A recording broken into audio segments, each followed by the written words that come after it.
going to call this meeting to order at 9:19, and I apologize for being here late. So just a few brief remarks for this morning. Just thank you for everyone who's here to be a part of our last meeting of 2019, which is really weird to say. It's been a really interesting year, and I just want to express my thanks and gratitude for everyone's hard work getting through 2019.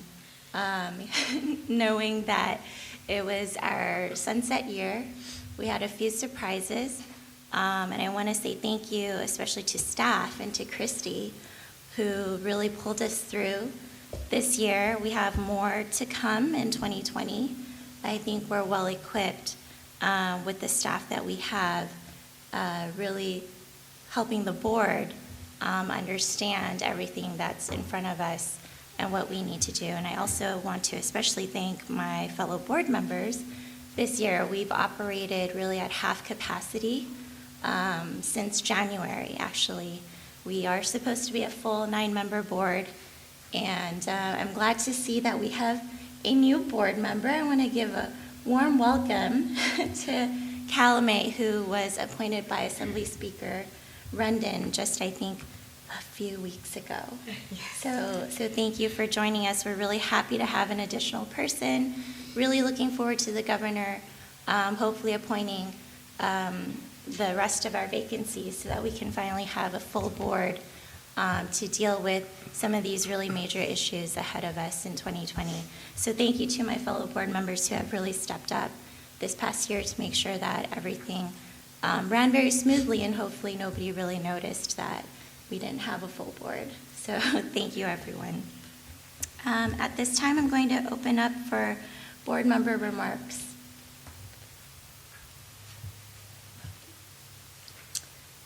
If no board member remarks, I'm going to move on to public comment on items not on the agenda.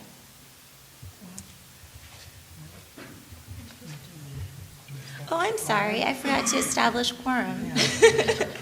So just before we have our public members comment, I'm just going to go ahead and call roll, and I'll start at my left since Steve reminded me. Thank you. Steve Weeks, public member. Andrew Drapkin, public member. Lisa Tong, public member. Callie Mae Pham, public member. Dr. Carrie Williams, industry member. Jackie Crabtree, industry member. All right, and we do have quorum. So thank you. Let's go back to public comment. Hi, good morning. Voice or not, this is Wendy Cochran from California Aesthetic Alliance. This is going to be a little like a Penn and Teller moment for you, because I'm going to have my friend Jamie Schrabeck read my statement because I sound ridiculous right now, and I'm saving my voice for the health and safety meeting. All right, good morning. This is a statement that Wendy wrote. Recently, I had the opportunity to sit in on a DRC action, specifically a case involving a licensee who holds multiple certifications, including nutritionists, personal training, and specialty training for fitness competitors. The board decided to assess the penalty of practice of medicine without a license for a microcurrent device that the FDA has cleared and affirmed is a non-medical device. Annually, we are challenged with deregulation efforts that cite barrier to entry, and that state and local regulations are a growing burden on small business in California. In a recent poll in the California Esthetician Advocacy Group, approximately 30% of respondents perform services managed by another agency, such as environmental health, that is permanent makeup, and the CAMTC, massage and bodywork therapies. While we stand with you in efforts against these frivolous deregulation actions, we do not, at this current time, have a clear directive from the BBC for those of us who incorporate services outside of the purview of the BBC. And this, we feel, is an unnecessary cost, barrier, and burden on our small businesses. We are respectfully requesting that the BBC develop guidelines for your licensees to responsibly follow. Some of us have single room situations. Some of us have multiple rooms we can work in. There are many questions that we all have of how the BBC and its inspectors wish to see the distinction between services provided to our clients. Most of us who do follow regulations with respect and attention to detail, yet there are no guidelines in place that we can follow to work in compliance with your requests. Thank you. Thank you.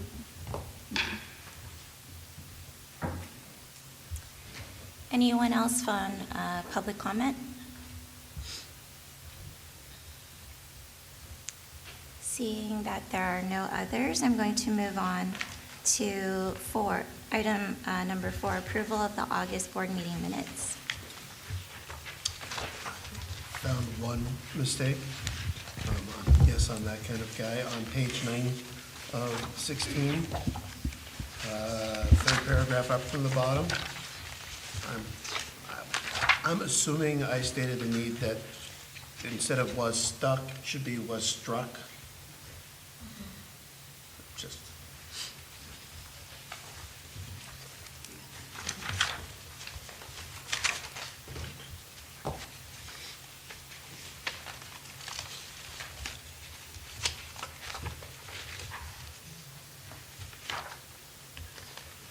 I had one other note on page 5, and Jackie, you can correct me if I'm wrong, but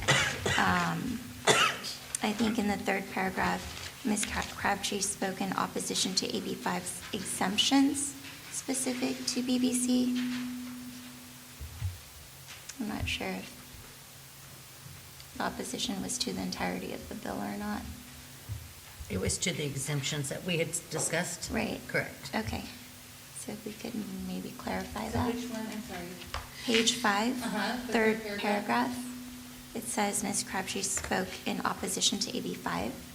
I think it should read AB 5's exemptions Exemption? specific to BBC. Oh, correct.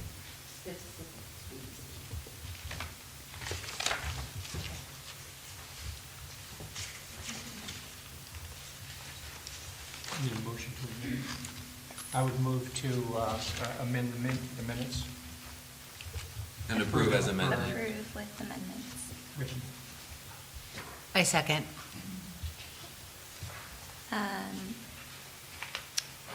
Do I need to add public comment on this? Public. So I'll open this for public comment on the agenda minutes from August board meeting. No public comment, so I'll move to a vote, and I'll start on my right. Jackie Crabtree, yes. Dr. Carrie Williams, yes. Do I need to abstain? Yes. Callie Mae Pham, abstain. Lisa Tong, yes. Andrew Drapkin, yes. Steve Weeks, yes. All right, thank you. So we'll move on to agenda item number 5, Executive Officers Report. So I'll turn this over to Christy. Good morning.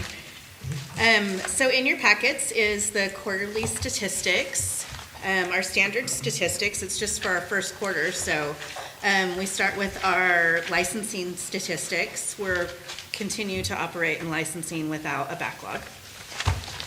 Our examination results is next. Again, just for July through September. I have a question on Yes. the examination result. I noticed that under the written examinations, that the Spanish pass rate for Spanish pass rate for Barber was 21%. Is that an aberration? Is that normally that low? It is, the Barber pass rates in general are lower than normal. And so we recently reached out to the national organization and questioned that because we did notice that all languages, they seem to be lower. And they actually ran some analysis to see if anything stood out, and they couldn't find anything. So it's unfortunate. We're not sure why that's happening, but we're monitoring it actually weekly on the Barber exam pass rates to see what's happening. A year ago, would that have been in the 40s? Gut feeling? Overall, it would have probably been in the 60s. Wow. That's really a Yeah. surprise, yeah. Is there any way to determine whether they're apprentices versus schools? There is a way to determine that, and I can add that to our next report. It's possible. Was there a change to the barber exam? There was a change, but it's been some time now. It's been close to 2 years.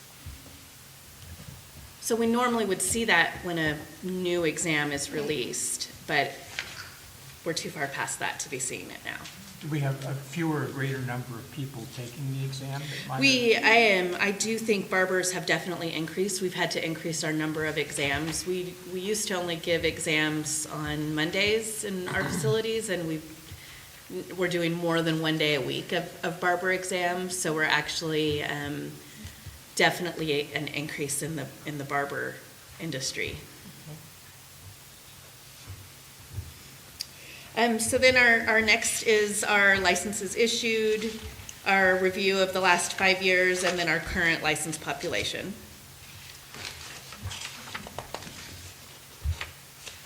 And then moving into DRC. We are short-staffed on inspectors right now. I believe we have 5 or 6 vacancies in the inspector. We've had some retirements. We have some more retirements coming. We are currently working with the department as well as a couple other boards that use this classification to get a request in to CalHR to change the minimum qualifications for becoming an inspector. There's our board, the Bureau of Home Furnishings, which is called something else now, medical board and dental board all use this classification, but they use it in a very different way than what we use it. Medical board and dental board use it usually for probation monitoring only. But we have a group of people together on a task force. I'm sitting on that task force to try to get a package to present to CalHR. They know that it's coming, that we need to change these minimum qualifications because we're just not getting any applicants for our positions. So, Just curious, what are you looking to modify? the minimum qualifications require a college degree, is that right? Yes. And part of that is criminal justice. A good number of units, too. A good number of units of criminal justice. And so I don't personally think we need that as a minimum qualification. There's probably a better way, and so hopefully we get some changes made. Their union did come through for them though, and they did get a raise. So it's helpful. Not as much as, not what we would have thought, but eventually, because it's spread out over time. So eventually, that's going to definitely be helpful as well. I have another quick question on, as long as we're talking about DRC. And that is, I think I mentioned it last time about, can we do something to the form that goes to the appellant that states that the DRC is going to have a full copy of your citation and photographs? Because I notice in so many of the DRC hearings, when the photographs are put in front of the people, they're just dumbfounded and there's not much they can say. I believe we have that. We tell them that, and we also, I think, tell them on the citation now that they can request the photos before even appealing. But maybe we should say that the DRC has the photos. Okay. So we have photographic evidence of the citation, Yes. each citation that's given. Yes. Just something to emphasize to them, because very often they ignore that. Yes. And then they run into the hearing, as you know. And Right. Our DRC numbers are very low right now. I think probably the lowest we've ever seen since I've been here. And of course, less inspectors results in less citations, so that definitely has something to do with it as well. I have a question about the inspections from the enforcement statistics. Just looking at the bottom for establishments with violations and establishments without violations, Has this ratio ever improved, or has Yes, it remained? absolutely. Okay. It's definitely improved, especially probably over the last 3 to 4 years, it's improved. We also are working with our inspectors to try to be more educating. If they go into a salon and the only violation they see is one towel that got left on a counter, we don't need to necessarily put a monetary fine on that. The inspector can just talk to the person, educate them where that towel should go. There's no consumer harm immediately at that situation. So they might just do some education while they're there, and then there's no violation. So that change in how we're doing inspections has also added to no violations. That's great.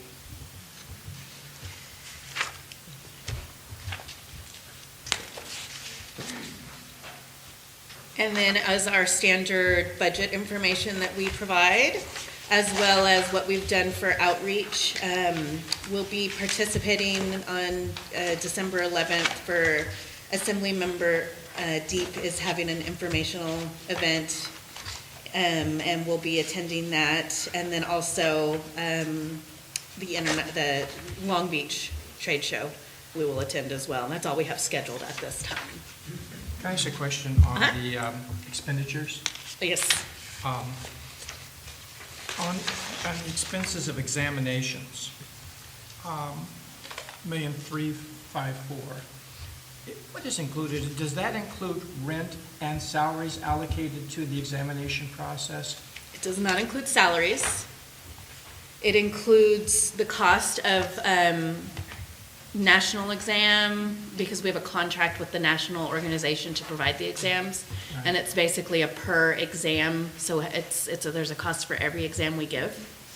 And it includes any type of development that's done, that, like, we are doing our own by law occupational analysis, so that would be included, but there's no rent. No There's facility? no. So our largest expenditure in that category would be to the testing organization? Yes. Probably? Yes. Okay. And the enforcement, $1,768,000, is that the same? That doesn't include salaries and that doesn't include rent? Correct. What would be the highest, what would be the largest item in that category? Usually AG costs, or I think they don't separate it out. AG, DRC probably falls into there, but the costs of the actual processing, it's not, all salaries are up top. Right, okay. And then rent is, so there's no rent. It's the enforcement is definitely AG cost, Division of Investigation costs. So if we refer cases to them as well, there's a separate cost for that. Okay, so when I look at that, Board has total revenues of about 23 million. Total expenditures of about 21 million. So there's a $2 million plus in that area, which shows, I think, that we've got great operating efficiency, and we have the ability to reinvest in services and, more licensee communications and that. Right. I think that's great. Right. Do we have a financial person on our board, staff person that handles all of this? We do. We have a person that handles our budget, who really tracks our expenditures, but then we also have the Department of Consumer Affairs budget office, who get in the meat of the budget for the development of the budget and working with the Department of Finance. Our person in our office doesn't necessarily work with Department of Finance. We work with our liaison at the Department of Consumer Affairs, and that's what the department provides to us, that service. Our person is basically a payables clerk type position, or? It's actually Patricia, Oh. who does, she's kind of a jack of all trades, and one of her Right. trades is monitoring the budget. Gotcha. So in our office, she monitors all of our spending, any type of invoices, any type of cost to any contracts that we have, all go through Patricia. But the budget is built with Department of Finance and the Department of Consumer Affairs. Thanks.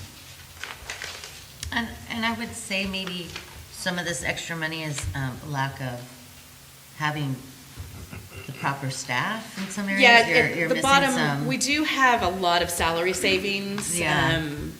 We have some positions right now that are vacant that we don't feel the need to fill. Yeah. So we keep those as salary savings, and then it's allowed us to do the additional things like translate our laws and regs into the additional languages.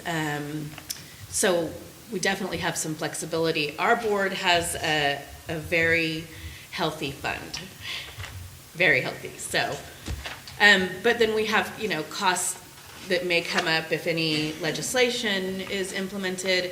We often don't have to do a fiscal impact and requesting additional funds because we can usually absorb the costs of different things. So, That's awesome.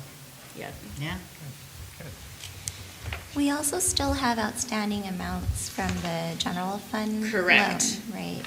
That is scheduled to come back to us this year. So in our fund conditions gonna go way up because those reimbursements from the general fund are scheduled to come back.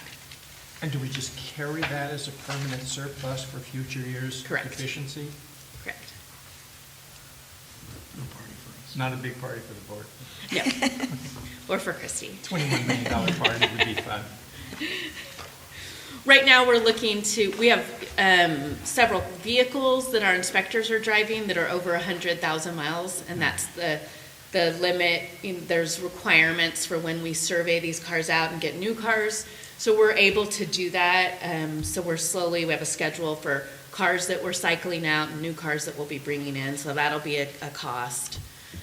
But luckily, we're in a better position than a lot of other boards Good. that we can just make that happen. Good. And then lastly is our practice status renewal questionnaire that we have for the quarter, and that's it. Quick question, since the employment identification, this is by the quarter, is this approximately what it is previous quarters? Yes. I mean, so going one step further, so 34% not working in the industry. If I were to go back and take the licensed population number, which is 620,000, would it be safe to say about 200,000 or so of those are not Right. practicing? Right. Okay.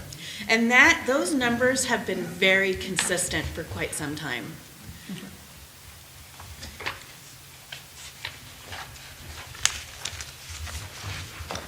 Okay, so if no other questions, I'm going to move on Okay. to agenda item number 6, discussion and possible action on the sunset review process. So as you all know, we had our sunset review, which was delayed for a year, and then we've had a couple informational hearings since then. And during our last informational hearing, there were a panel of speakers, and in that panel, there were speakers from the Council of State Governments, and they kind of presented, if you were able to see it, he was on the phone and he had a PowerPoint and he gave some trends throughout the country. And so what we did was we just went through, because we thought we had kind of addressed a lot of those situations, and so we just provided a document in your packets that show kind of what we've done in those national trends. First being a targeted reform, talking about barriers to license. We've done, the department as a whole has done a lot for military applicants or licensees, and our board's implemented that as well. So we try to expedite anybody who's in the military. We've always done that, but it's been a push for a lot of other boards. But we have a lot of people that come from other states that maybe their spouse has been stationed here in California. And so we try to expedite their licensing so that we can get those people to work quickly. Criminal records, same thing. Oh, sorry. I'm sorry. Reciprocity accounts for how many a year would you say? Licenses. I'm not sure. I can get that data though. Obviously, a very small amount. It's quite a bit, actually. People who Yeah. come from other states, Yeah. for sure. It's a pretty decent number. And I know that because that's one of our people who retired, and so I've been processing those applications. So we get a lot and we give a lot. We actually, and we track that, so I can provide all that information because you have to be certified. You have to get a license certification no matter pretty much every state you go. So if somebody's moving to Texas, they request a certification from us. And we track where all those certifications go because that's how we found some fraud kind of in the entire country. And it's something we're talked about in executive director groups for the country is some states don't issue a very secure certification. So those are kind of red flagged. We are one of the few states that gives the exam in other languages, so we've added that information to our certification because there are states that if you came to California and took your test in a language other than English, they will not accept your California license as reciprocity. They want you to take it in English. Few states, but there are some of those states out there. So we track all of that because we found when we were really looking at some of our bad schools, that was one of our triggers. We were finding people going to certain schools and then getting a high number of certification letters right after they got their license. So they were just coming here to probably by their hours, probably learn to pass the test, and then leaving right away. So we do track all that. So we can provide that information at the next board meeting on how many reciprocity we receive. How many is it? It's For a type. quarter. This is fiscal year, so this was, and it's broken down by scope. Oh, okay, so on our applications received, we do have how many we receive. On the first page of your stats, it does show how many reciprocity applications we receive. Not all of those necessarily are approved. Majority do? I'm sorry? Majority do? I see here. Yeah, the majority eventually do. In California, you have to be licensed 3 of the last 5 years. There are other states that are moving to 1 year. 1 year, if you've been licensed for 1 year. There's a few states that if you have a license, you have a license. You can get a license in another state. So California is one that has the 3 of the 5 years, and if those people have it, we process their application pretty quickly, and then they go and have their picture taken at a PSI site and get their license right away. I can say to that because I have a couple of people who work for me who've come from other states, and you guys have got their license very quickly, Yeah. so it does go It's a real pretty quick. process. So it's roughly about 10% that are coming. Yeah. That's a good number. Yeah. That's a lot, yeah.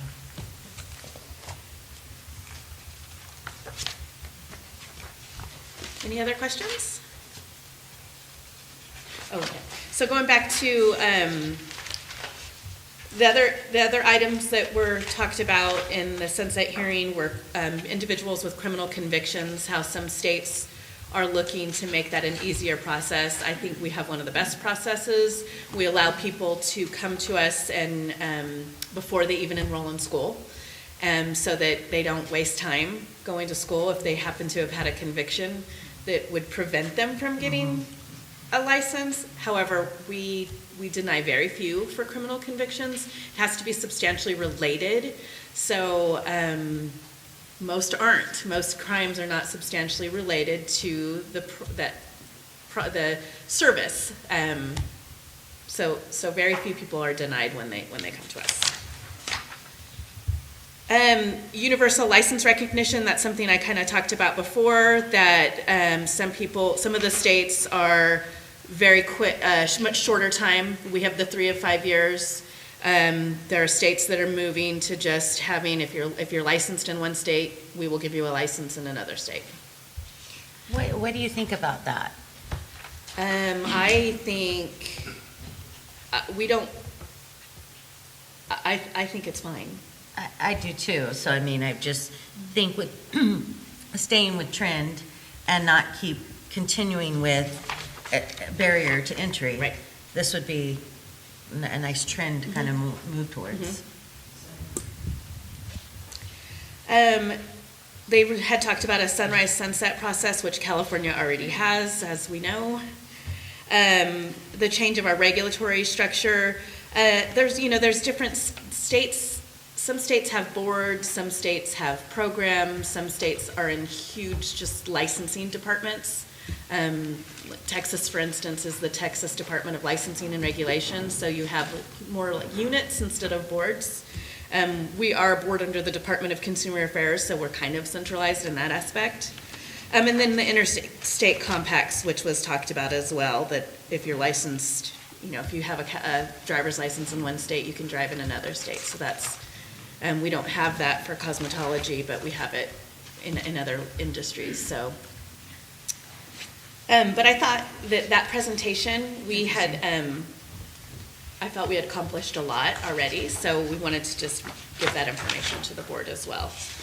And then, obviously in Sunset Review, we're gonna be, some of the big issues that are being talked about is the curriculum.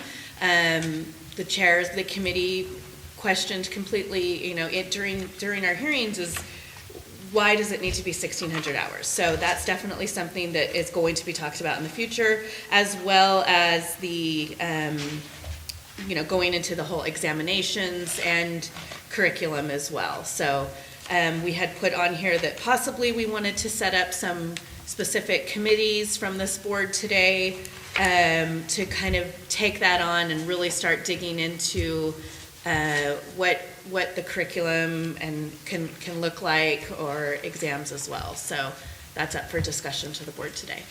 I like that.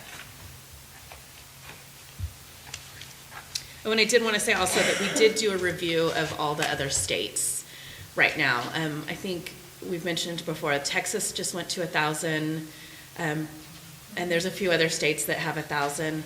The majority of the states right now are at 1,500. The second most common number is what we have right now, which is 1,600. And there's lots of different licensing structures. We talked about Oregon, who has a stackable license. So it's, you start out with hair, you can add your skin, you can add nails, and it kind of stacks up that way. So it's definitely, there's a lot of different trends in the country right now. Texas just went to 1,000, but they haven't developed their curriculum yet. It will be implemented, I believe, next year. And they're also looking at their barbering program as well, because I believe their barbers are at 1,500 to 1,600 hours as well. So, I think it'd be great if we could figure out a way to just have hair only instead of, for a licensee. If we could propose that at some point. I know we have it in some, but trying to come up with a game plan. When we look at hours,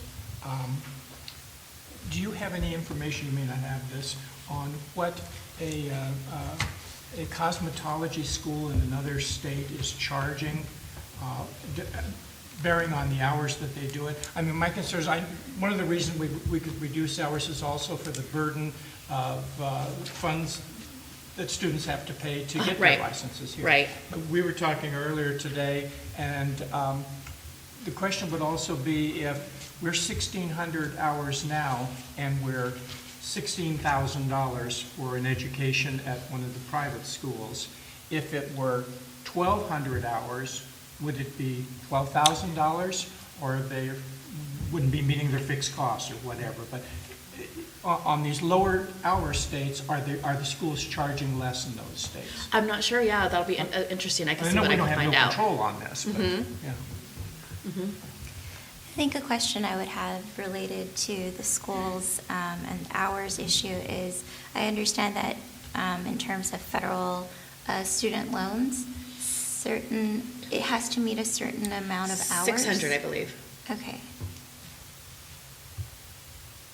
Because I think that there has been conversation in the past about, sometimes for our reinstatement hearings, we're asking for people to do additional hours for which they wouldn't receive any kind of student loan type support.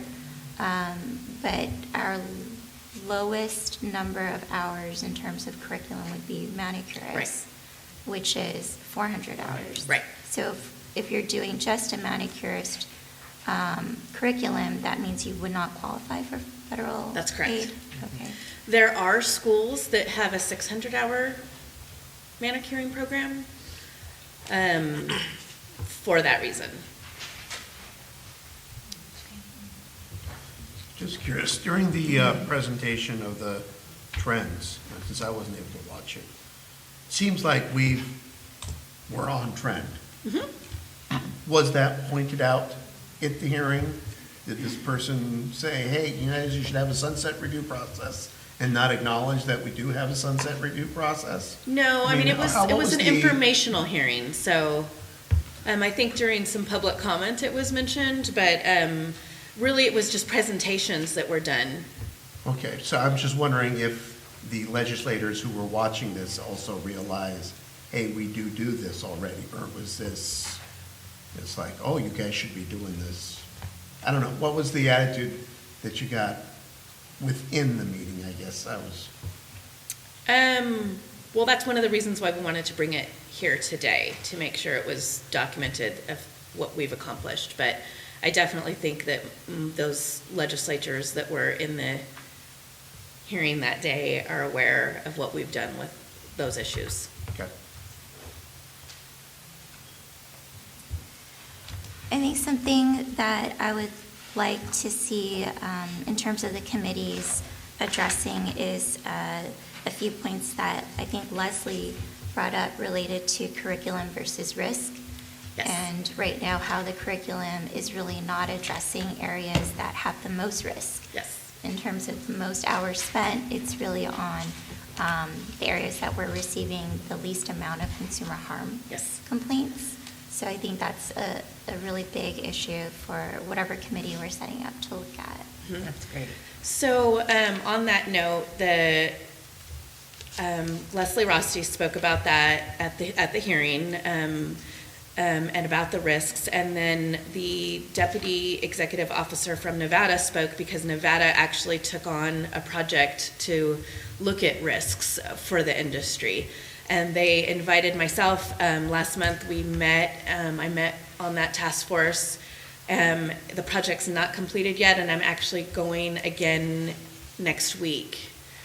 I get to travel again to meet for 3 more days to finalize that risk project. So that project is hopefully to be finished January, and it's going to be a document that obviously it was for Nevada, but Nevada is willing to share it, and it was presented at a sample of that project was presented at the Sunset Committee, where they looked at every risk, every step involved in every service, and then they calculated the risk assessed with every single step in a service.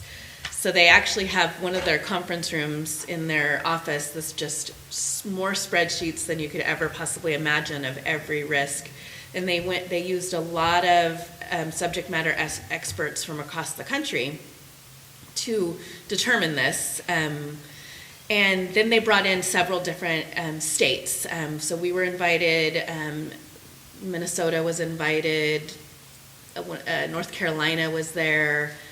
So there was a group of other states that came in to look at this as well, and we basically went through it again from beginning to what they had already done. They'd been working on it for well over a year, maybe close to 2 years. And so now we're going to finalize that report hopefully next week, and then it will be presented in January. So we'll have that from Nevada. It's very interesting. It's a very different way of looking at things.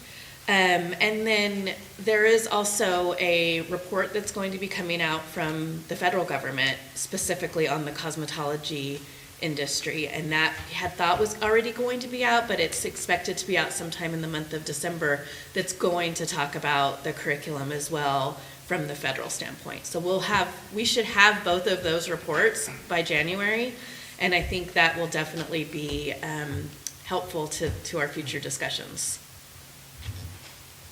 Yeah, it sounds like it all ties together since we on the Health and Safety Committee are also looking at regulations. Right.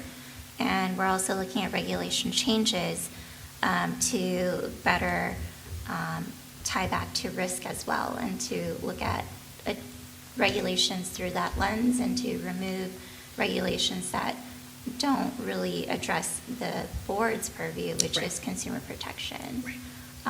Which I think would be a very good opportunity to also look at the examination itself, since I believe the exam, at least in terms of what I know about the exam, the testing of areas that have the highest amount of risk or consumer harm is actually the smallest percentage Right. on the exam.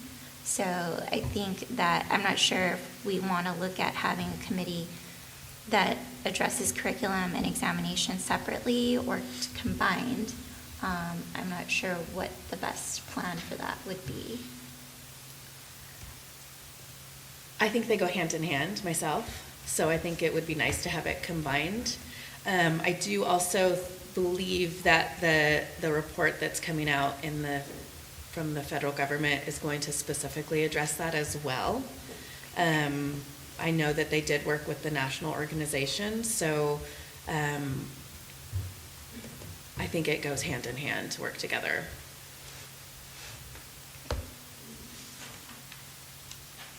Do you think that looking at the examination content and curriculum may also impact our exam results in any way? Yeah, absolutely. So if we're able to align our curriculum to the examination and also align it to consumer protection and risk, then it sounds like it would make the entire process simpler for licensees who are Yep. interested. Yes. Okay.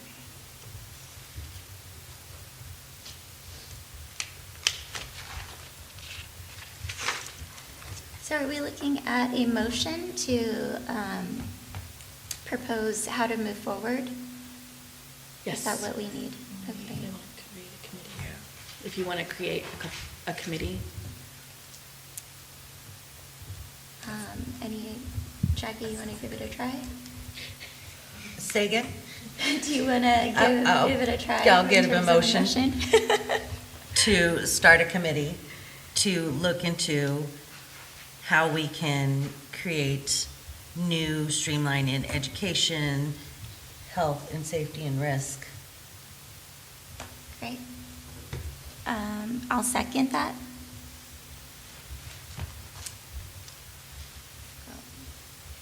Yes, at this time open for public comment.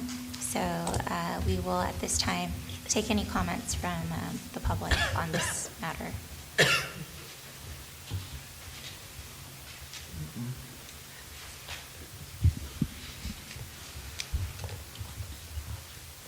Good morning, members. Is that working? Fred Jones on behalf of the Professional Beauty Federation of California. A few comments. First of all, I'm not quite sure, Lisa, where you're going on the NIC exam, not giving points on health and safety. I know there's some anatomy questions, for example, in the written exam.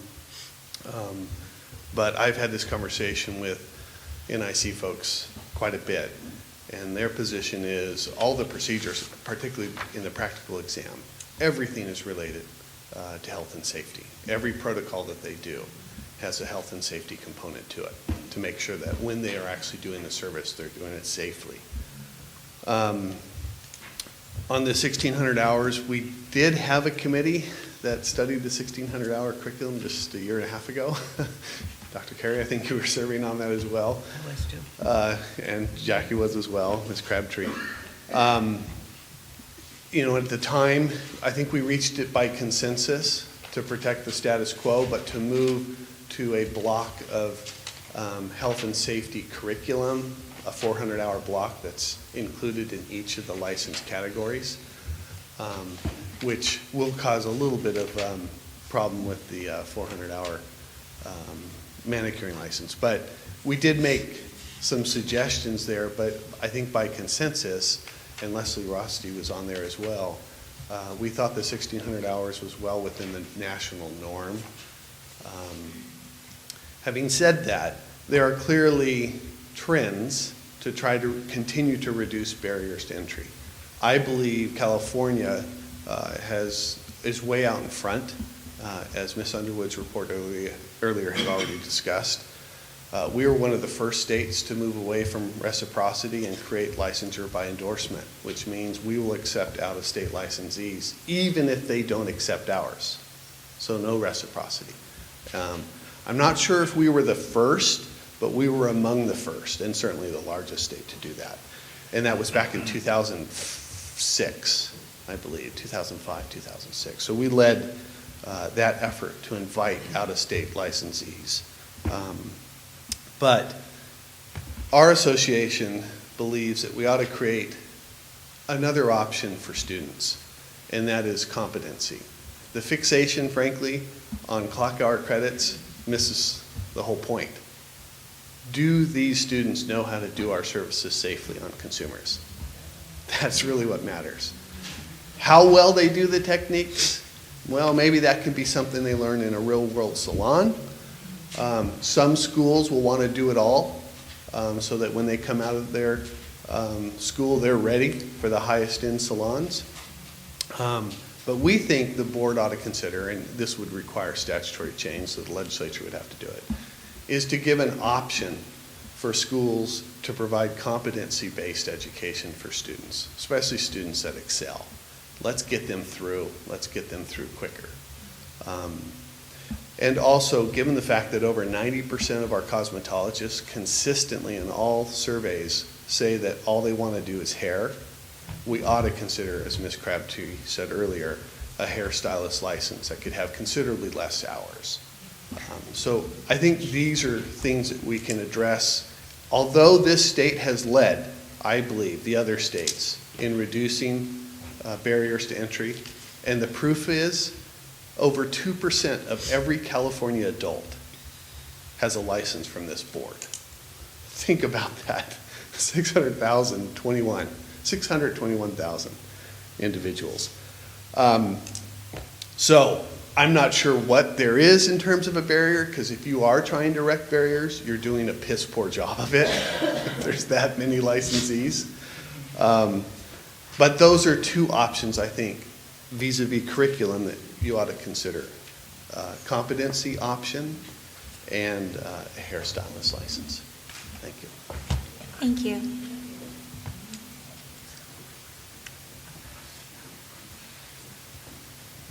Good morning. Sarah Mason with the Senate Committee on Business Professions and Economic Development. Our committee conducts the oversight and review of the board in partnership with our colleagues in the Assembly Business and Professions Committee. We're grateful to you and to the board for your participation, for your proactive approach to this process. We know it can be a lot, and there's a lot of information and a lot of questions. So we're grateful for your participation and the work that you've done thus far, and I look forward to continuing that partnership. I'm happy to answer any questions that you might have about process and timing, and to the best of my knowledge, how that might work. So let me know if you need anything, and we're grateful for the work that you're doing, approaching some of these difficult topics that we know, there's information on a number of different sides and across the nation, so we're grateful for your approach, and definitely grateful and like the idea. I know I'm speaking on behalf of myself right now as opposed to the committee, but I think it makes sense for the board to do something like a committee and really dig deep into some of the topics that you've mentioned today. So I think that anything I can do to help you in that and support that work, I'm happy to do. Happy to answer questions. I have a question on process. So we have now completed our testimony before the committee, right? First part. A little bit, the first part. This board, this is a board that had shorter timeframes in its review, which means that the board has come before the legislature more frequently in the past number of years than, say, other boards that maybe once every 4 years. This board, there have been questions about both, board operations historically, and some administrative questions, but then also about the actual Practice Act and the licensing. And so Sunset Review provides an opportunity to ask a number of those questions throughout a long process. Typically, it's a process that is undertaken within about a 12-month period. It's a little more than that because we know the boards do a lot of work prior to working directly with the legislature, but this board responded very thoughtfully and proactively to the questions that we asked of the board in the fall of 2018. And so you submitted that information to us in the form of that sunset review report. And then typically there would be an opportunity for the board to come to hearings in the legislature in the spring. And that would kind of be the time that the board answers questions before the legislature. For the Board of Barbering and Cosmetology, there were considerations that maybe we would extend that time frame to allow for some of these discussions and a thoughtful time frame for bigger discussions to be had. So the board came to a more informational style hearing that we held in August and has continued to participate in all of the informational and oversight hearings that we've had to date. And then this late February, early March, dates to be determined, the board would come to what we call a sunset hearing. And that's where committees, the staff of both committees and collaboration in the legislature produces a document that's called a background paper. And that background paper outlines issues and identifies certain recommendations and possible direction that the sunset review process may take. These could be statutory changes that are suggested, administrative changes. So we would request that the board attend that as well and respond specifically to some of those items that are in that background paper. So where we are now guesstimating, probably a completed report would be out June-ish? That background paper report, because we're in the cycle where the statute would require that the board not be extended if there isn't enabling legislation this year. So we're in the second year of a 2-year legislative session. So our anticipation is that background paper would be complete sometime in February, which would outline the different issues and identify recommendations. And then the board would respond to that in the late winter, early spring. That also is conducted at the same time simultaneously as legislation is carried. So that legislation would be a potential vehicle to make any necessary statutory changes about the act, the board operations, the extension of the board. So we would expect that public document be made available in the late winter, and then the board would respond to that both in writing as well as in person. Usually it's the board president, but board representatives attend that hearing and can respond in person to the committees sometime in the later winter, early spring. Typically it's been late February, early March. We just don't know dates because it's second year of a 2-year session. Okay. Anything else? Thank you. Thank you, Brigham.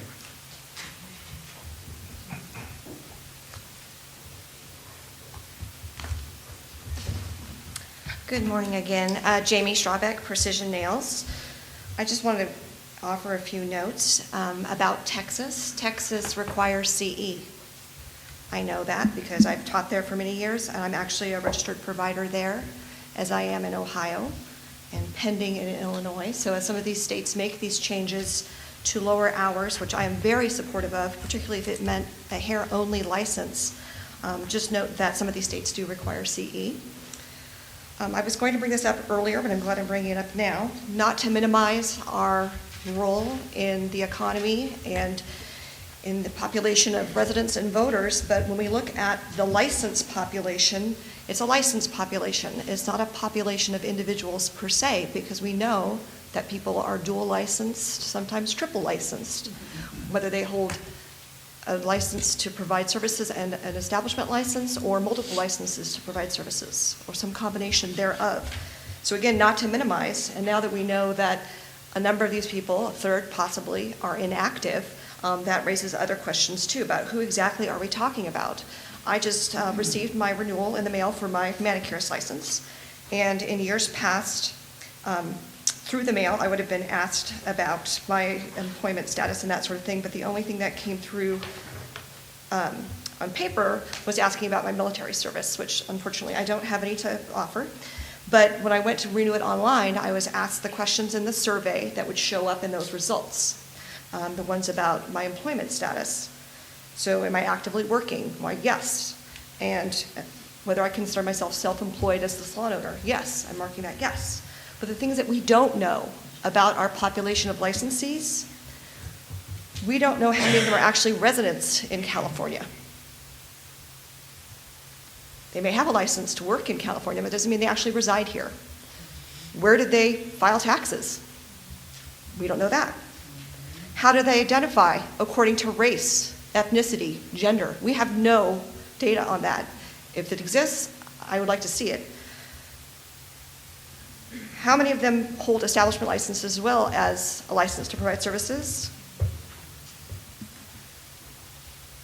How many of these licensees are at risk, or licenses rather, are at risk of being canceled because they have not been renewed? Because I understand that after 5 years of non-renewal, that license gets canceled, and you'd have to retake an exam in order to get it reinstated, pending that there are no other like violations or anything else that would trip that up. And then lastly, I want to make a point about statistics. I love numbers sometimes more than people, but those of us who are self-employed, whether we work alone or we have staff, we are not reporting ourselves as employees to the Bureau of Labor Statistics. We are not going to be included in OES stats. Those are for employees, not for the self-employed. And we already know that we have a huge number of self-employed people in this industry.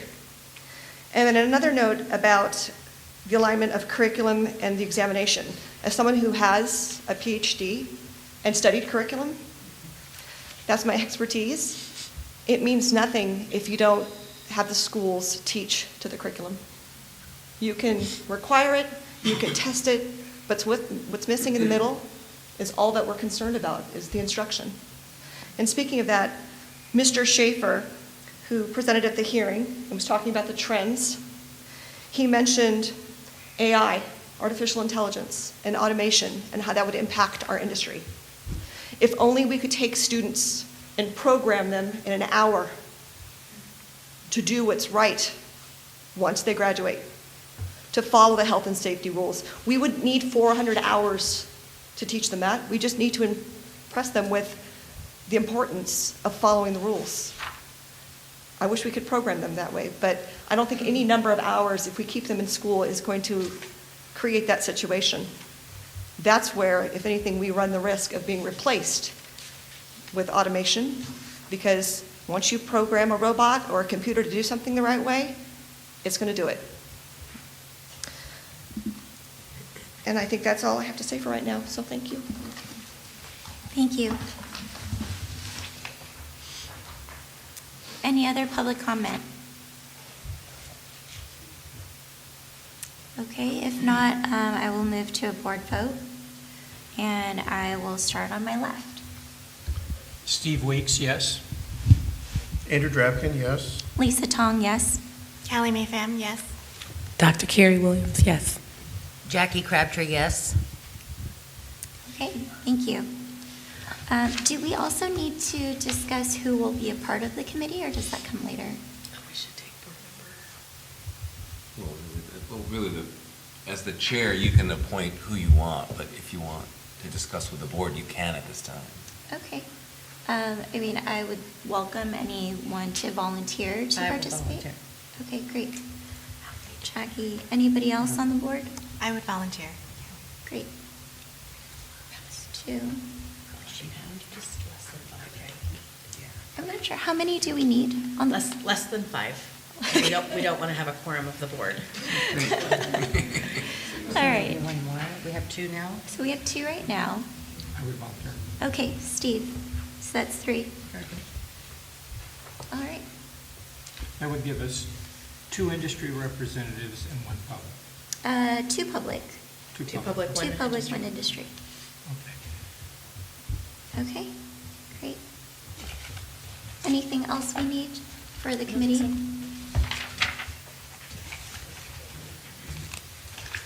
board has the president has the authority to do that, so we have a motion.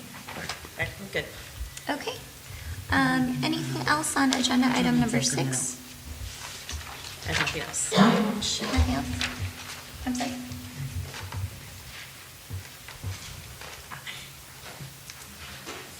Okay, I think, is it okay if we take a 5-minute break really quick?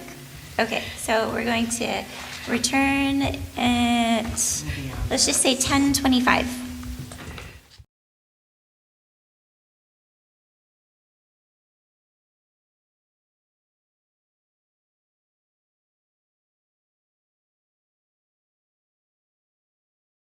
So if everyone could please take a seat.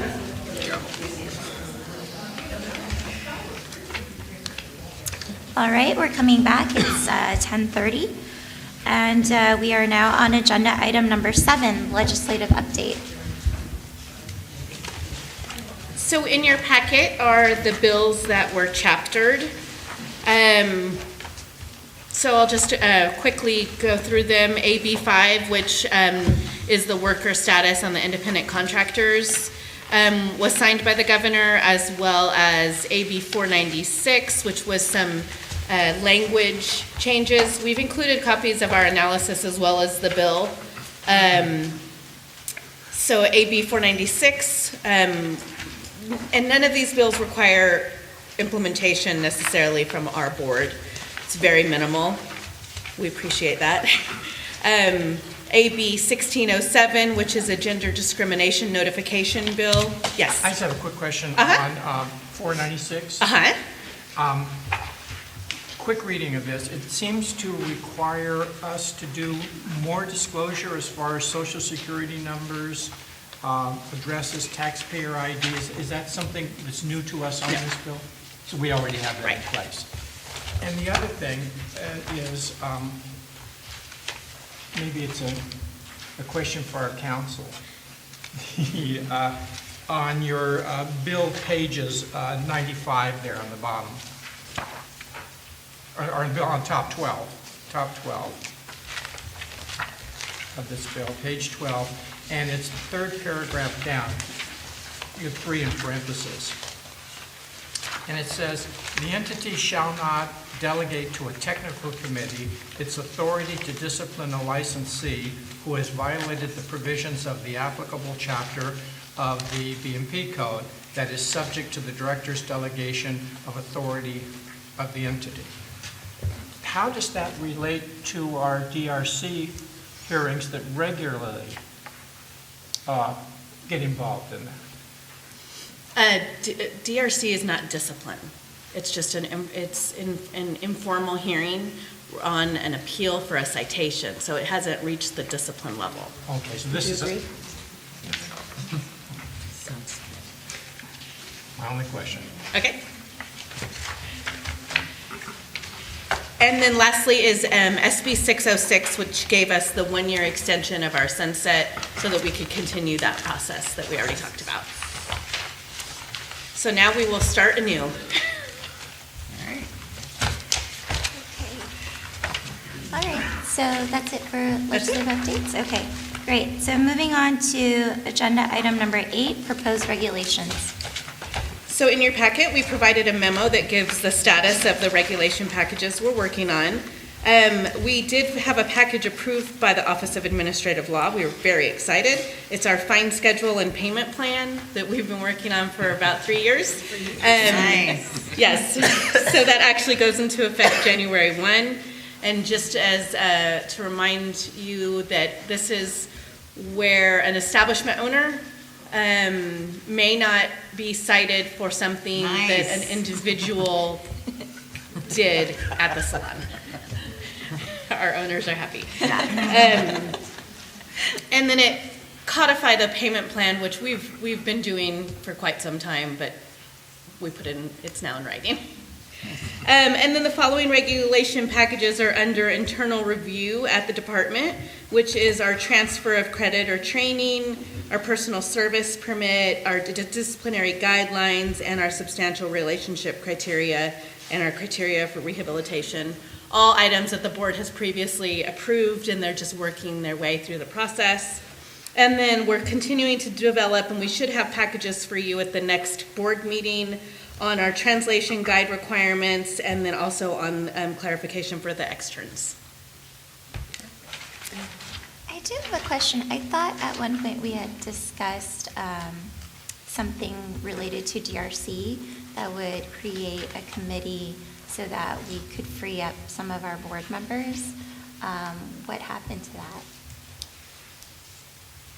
I did not believe that the board wanted to pursue that. Oh, okay, faulty memory. But it's definitely something we should consider. It was brought up by a previous legal counsel, because one of the issues, as you all know, when you serve on DRC and that individual decides to appeal that to a judge, then we have to take those members out of that process. So DRC really shouldn't be board members, to be bluntly. It really should be a separate committee because the board should have the ultimate decision on those cases. At the time, there were some members that were not in favor of that process, that regulation change. So it's definitely something we could bring back to the board at our next meeting, and it's definitely something we would recommend. Okay. So that we could have different committees of people. Right. Doing DRC instead of us as. Right. I got it, okay. Was this the one that was suggested that there be one board member on three-person DRC? Maybe, Was that- yes. Was that an option? I saw I something think like that so, a few yes, months ago. yes. Just out of curiosity, what would have happened if we had an issue when we were down to, if like 3 members served on it, we were down to 4 board members or so, and 3 members served on a DRC, or even just the 2, would that be a valid number of people to hear that appeal? Well, that is why we actually had to ask a board member not to attend a DRC, of all things. We had to only do it with 2 because we couldn't have 3, and because of our only having 5 members right now. And then should those 2 members at DRC not agree, we would have had a problem. And I would have had to call legal. So Dr. Carey was also asking if we went to a committee with other people besides the board members, will we still have one board member on the DRC, or will we just have a complete different committee? We could.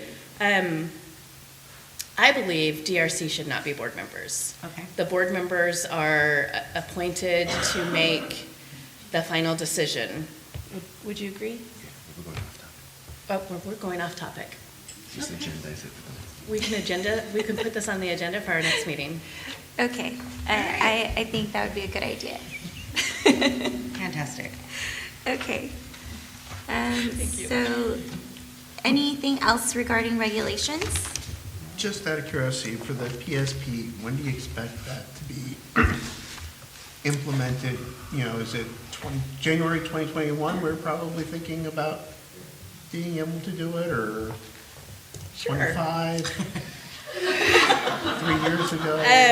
I mean, What's the ballpark, just?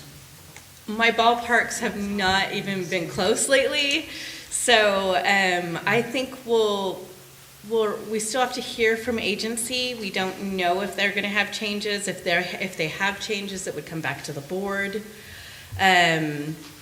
If they don't have changes, then we would start the actual regulatory process with OAL, which usually takes about a year. Okay. Would you agree with that? Okay. So a year-ish, on a great day. Yeah. Okay. Okay, if nothing else on regulations, I will move to agenda item number 9, proposed board meeting dates and locations for 2020.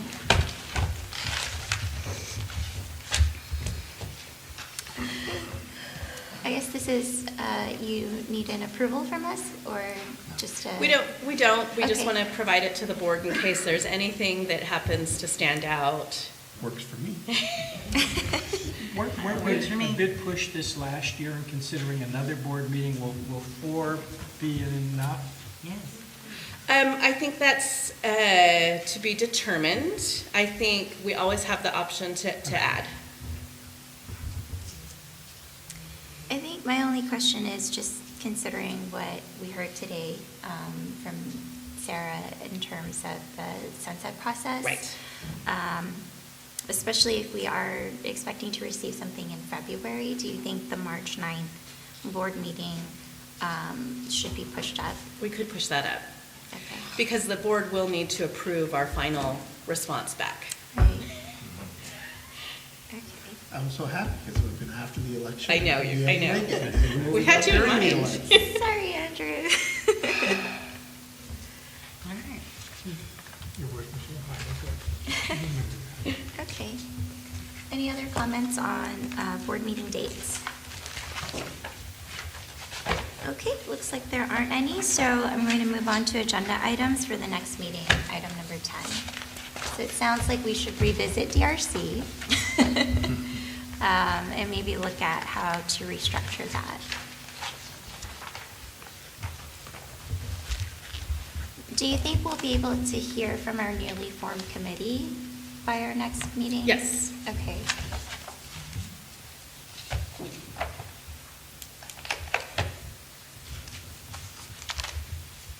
Anyone else? Agenda items? We've got our committee, the BRC. Obviously, sunset will be a given. Yeah. Great.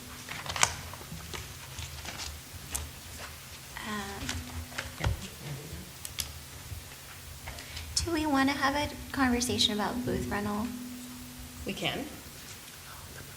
What do you want to talk about, booth rental? Just, I think, in terms of how our industry is moving forward right now, I know that there's been conversation about creating a permit for booth renters. Okay. So that we can better track it, since they are different from establishments.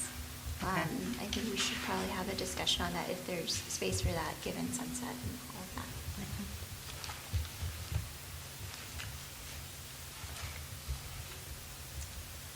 All right. I think that's it. Right. Okay, well, if there's nothing else, then I'm going to go ahead and adjourn the meeting at 10:42. Thank you, everyone.